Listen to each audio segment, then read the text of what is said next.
মাংসের স্বাদ এবং ঘ্রাণ এত বেশি ভালো ছিল যে পুরো মহল্লা খবর হয়ে গিয়েছে। আর ভালো করে যে একটা ছবি কিংবা ভিডিও ফুটেজ নেব সেই সুযোগও পাইনি, তার আগেই মাংসের পাতিল সাবার হয়ে গিয়েছে। হ্যালো ভিউয়ার্স, আসসালামু আলাইকুম। ফাহমিদাস কিচেন অ্যান্ড ক্রাফটসে আপনাদের স্বাগত। আমি আজকে আপনাদের সাথে হাঁসের মাংস রান্নার একটা সিক্রেট মশলা শেয়ার করব।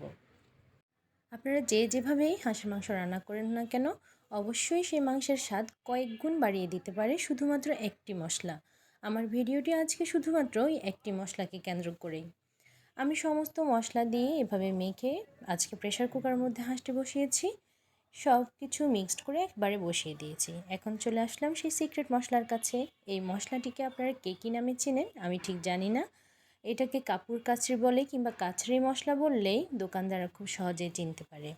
প্রতি কেজি হাঁসের মাংসের মধ্যে এই মশলার পরিমাণ 3 থেকে 4টা কাচরি দিলেই যথেষ্ট। অবশ্যই চেষ্টা করবেন মশলাটা একটু বেটে দেওয়ার, কারণ বাটা মশলার মজাই আলাদা হয়। বাটা মশলা দিয়ে যদি মাংস রান্না করেন সেই মাংসের টেস্ট কয়েকশো গুণ বেড়ে যায় আমার মনে হয়। আমি সবসময় চেষ্টা করি বাটা মশলা দিয়ে মাংস রান্না করার জন্য। আমার মাংসটা যখন একটু কষে এসেছে তখনই আমি কাচরি মশলাটা দিয়ে দিলাম। একটু পরে দেওয়ার কারণ হচ্ছে যাতে করে এই মশলার ঘ্রাণ এবং স্বাদটা অক্ষুণ্ণ থাকে। কারণ যখন আমরা মাংসটা কষিয়ে নিই তখন ঘ্রাণটা উড়ে যেতে পারে আমার কাছে মনে হয়, তাই আমি একটু কষানোর পরেই দিলাম। দিয়ে আমি ঢাকনাটা লাগিয়ে দিব, তারপরে আমি ভালো করে মাংসটাকে রান্না করে নেব।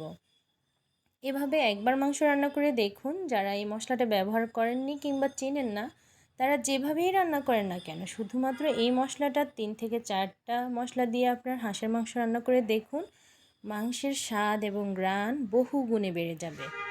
বিশ্বাস করুন, পুরো এলাকা জুড়ে খবর হয়ে যাবে আপনি হাঁসের মাংস রান্না করছেন। তবে তার একটি অসুবিধার দিকও আছে, সেটা হচ্ছে গিয়ে লুকিয়ে অবশ্যই খেতে পারবেন না, কারণ পুরো মহল্লা জুড়ে খবর হয়ে যাবে যে আপনি আজকে মজাদার হাঁসের মাংস রান্না করছেন। আমার ভিডিওটি যদি ভালো লেগে থাকে অবশ্যই লাইক শেয়ার করে অন্যদেরকে জানাতে সুযোগ করে দিবেন, এবং আমার নিত্য নতুন ভিডিও পেতে ফাহমিদাস কিচেন অ্যান্ড ক্রাফটসের সাথেই থাকুন। আল্লাহ হাফেজ।